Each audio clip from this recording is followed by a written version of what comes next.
Rolling Stone just released their top 250 guitar players of all time, and today we are gonna react to the top 25 on that list because 250 is way too many and this video would be way too long.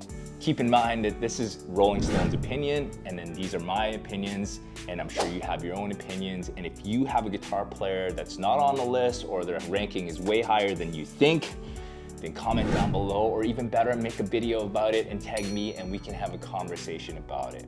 My name is AJ, welcome to the channel. Here we talk about guitar, gear, and other guitar nerdy things. With that in mind, let's get to the list.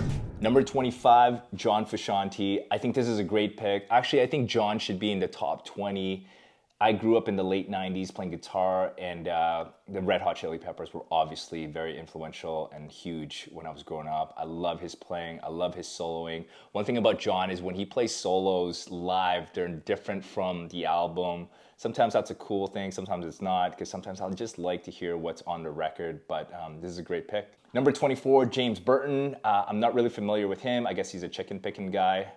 Number 23, okay, Rolling Stone.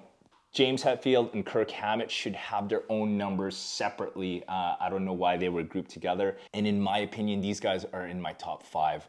James Hetfield, obviously, is the king of down pick, aggressive picking, and Kirk Hammett just like plays these cool solos. These guys are super influential. They are the king of heavy metal, and they brought heavy metal to the mainstream. So yeah, I think in my opinion, they should be in the top 5.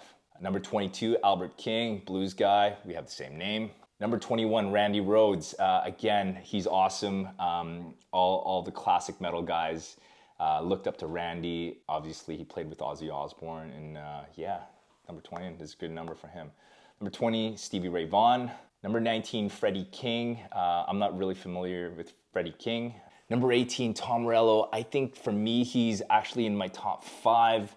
I love his style of playing. I love how innovative he is. I love his approach to gear, where he just decided on the gear that he was going to use and he was just going to try to make the best of it. And I actually played in an Audio Slave tribute show not too long ago, and I got a chance to really dig deep and learn some Tom Morello stuff, the Audio Slave stuff, and it was awesome. So Tom Morello, number 18, should be higher in my book. Number 17, Mother and Mabel Carter. 16, Robert Johnson. I don't really know who these are. Number 15, Keith Richards. This is another great one. Keith has been around since, I think, the 1950s or something. And he's not the most technical or anything like that, but he just kills it, you know, and he's still alive and still going for it. Definitely deserves to be number 15 on the list. Go Keith. Number 14, Prince. This is another great pick. I actually saw Prince live at a small theater here in Vancouver called the Vogue Theater. I think it seats like maybe under 1,000 or something like that. It was a surprise show. Prince played with just a 3-piece band, another guitar player, a bass player, and a drummer, and he played none of his hits, just these rock songs, and he just killed it. I didn't realize how good Prince was at guitar until that show, and it was just amazing just to see him play live in a small theater.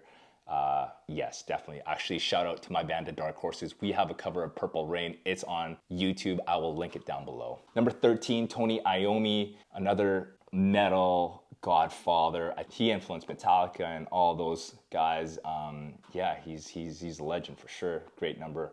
Number 12, Jimmy Nolan. I'm not familiar with Jimmy Nolan, but I'm sure he deserves to be on that list. Number 11, Carlos Santana. I love Carlos. You know, obviously, I only know of him from kind of the 90s onwards. I don't know his older catalog, but I love his playing. I love the PRS, and he plays Mesa Boogies. Yeah, I just like his tone and like what he does. So very cool vibes, Carlos Santana. Number 10, Duane Allman. I grew up buying Guitar World magazine, and there were a lot of articles on Duane Allman. I was not familiar with their music, but obviously he was super important in Guitar World back then, and obviously today as well. So Duane Allman, number 10. Number 9, Joni Mitchell, another great pick. Number 8, B.B. King, the king of blues, Lucille.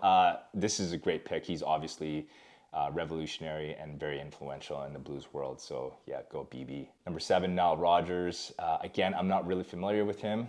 Number 6, sister, Rosetta Tharpe. Number 5, Jeff Beck. All my heroes talk about Jeff Beck. How I know of Jeff Beck is I'm a huge Bon Jovi fan, and John Bon Jovi released a solo record in 1990 called Blaze of Glory. On that record, Jeff Beck played all or most of the guitar solos or most of the guitars, and it's amazing. He's got some really cool solos, and John Bon Jovi just loves Jeff Beck. So that's how I know of Jeff Beck, and then I kind of listened to his other stuff, and he's just like amazing. So Jeff Beck, number 5 on the list, great pick. Number 4, Eddie Van Halen, of course. Eddie, to me, Eddie Van Halen is my number 2 most influential guitar player of all time. He's just like no other. He's just amazing. His soloing is awesome, and he's just so technical, obviously, with his tapping. But more important than that, his songwriting is just amazing. I just listened to a new Van Halen record that just came out. It's not new, but it's a collection just with all Sammy stuff, and it's phenomenal. And yeah, Eddie just kills. He's a huge influence on a lot of us guitar players. Number 3, Jimmy Page. You can't argue with Jimmy. I mean, he influenced so many. He looks like a rock star. He is just amazing at guitar. And Led Zeppelin, man. Number 2, Chuck Berry. One of my favorite movies of all time is Back to the Future. And I love that scene when Marty McFly plays Johnny B. Good and Marvin calls his cousin Chuck and says, "Hey Chuck, check this out." And yeah, it just kills it. I love that scene. Yeah, Chuck Berry, number 2 on the list, of course. You know, how can you argue that? And number 1, Jimmy. Jimmy's contribution to rock and to guitar is undeniable. And this is a great number 1, and it's hard to argue. Obviously, you can't really see it, but this is a painting of Jimmy right here. Good list, Rolling Stone. All right, some notable mentions in my world. My number 1 biggest influence for guitar is Slash, and he was a 105 on this list, which I think is a bit high for me. I love Slash, I love his tone, I love his gear, and I just love his soloing and his feel. Number 2 on the list that should have been higher is The Edge from U2. Yeah, I think he should have been way higher. Number 3, Kurt Cobain. He was number 88 on this list. Even though Kurt Cobain wasn't the most technically gifted, he was an amazing guitar player because he just hit the strings so hard and he had kind of this loose edge to him. So I think he could have been higher than 88. And my number 1 pick that should have been on this list, he's not even on the top 250 and the most underrated guitar player of all time, Richie Sambora from Bon Jovi. I think he should be on this list for sure. I don't know where. Kind of sucks that he's not on this list. This is a great article. Again, I'm gonna link it down below. Go check it out. Comment down below to see who's on your list. If you made it to the end of the video, I appreciate you.